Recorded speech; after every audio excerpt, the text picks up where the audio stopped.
A strange man appeared. He fired gunshots at us. We ducked in time. I stood up, focused. I chased him. He escaped through a window. I peeked. He fired back. He climbed down the fire escape. I followed. He ran into a narrow alley. There was a truck standing. I checked the side, also the inside. He was nowhere. Then the man struck me from above. I saw a blurry reflection. He held a gun to my head. I wasn't prepared to die. He disappeared in the rain. I am Detective Mills. I am going to solve this case. This man had murdered 3 people. He was preaching the 7 deadly sins. We are expecting 4 more of these. We entered his room. All sorts of weird things. We're dealing with a serial killer. He had displayed them as trophies. Spaghetti sauce from the fat gluttony victim, law books from the greed lawyer victim, a hand of the criminal sloth victim, and a leather receipt. I had a rough sketch. We've got nothing. No pay stubs, no appointment books, no addresses. This is the best. This receipt. Under his bed was his only source of funds. You're probably not going to believe this. We haven't found a fingerprint yet. Not a single one. We could use some more men here. There are 2,000 notebooks on these shelves, and each notebook contains about 250 pages. On the subway today, a man came up to me to start a conversation. He made small talk. A lonely man, talking about the weather and things. I tried to be pleasant and accommodating, but my head began to hurt from his banality. I almost didn't notice it had happened, but I suddenly threw up all over him. He was not pleased, and I couldn't stop laughing. No dates, placed on the shelves in no discernible order, just his mind poured out on paper. Looks like a life's work.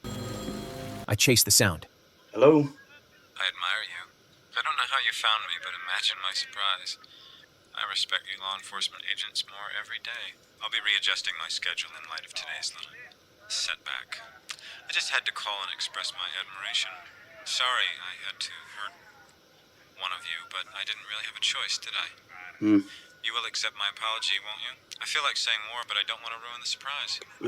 He's preaching. These murders are his sermons to us. We know everyone. Who is this blonde? She caught Jonathan Doe's eyes. We went to the leather shop. He came and collected it last night. John Doe. It's an easy name to remember. He had a limp. The man has a picture of it. He thought he was one of them performance artists. That's what I thought. You know, the sort of guy that pisses in a cup on stage and then drinks it. He thinks he undercharged him. He has made weirder things. They found the blonde. There was lust scratched on the door. She was a whore. She was tied to the bed. Killer asked him if he was married. He could see he had a gun in his hand. The prostitute was just sitting on the bed. The man was traumatized. He made him tie her down. He had a gun, and he made it happen. He made him do it. He put that thing on him. He made him wear it. Then he told him to do with her. He did it with her. That's how she died. He had a gun in his mouth. The gun was in his throat. This isn't going to have a happy ending. If we catch him, I'll be happy enough. If we catch John Doe, and he turns out to be the devil, Satan himself, that might live up to our expectations. But he's not the devil. He's just a man. But we've got to be a hero. People don't want a hero. They want to eat cheeseburgers, play the lottery, and watch TV. He just doesn't think he can continue to live in a place that embraces and nurtures apathy as if it were a virtue. Apathy has become a solution. It's easier to lose yourself in drugs than it is to cope with life. It's easier to steal what you want than it is to earn it. It's easier to beat a child than it is to raise it. Love costs. It takes effort and work.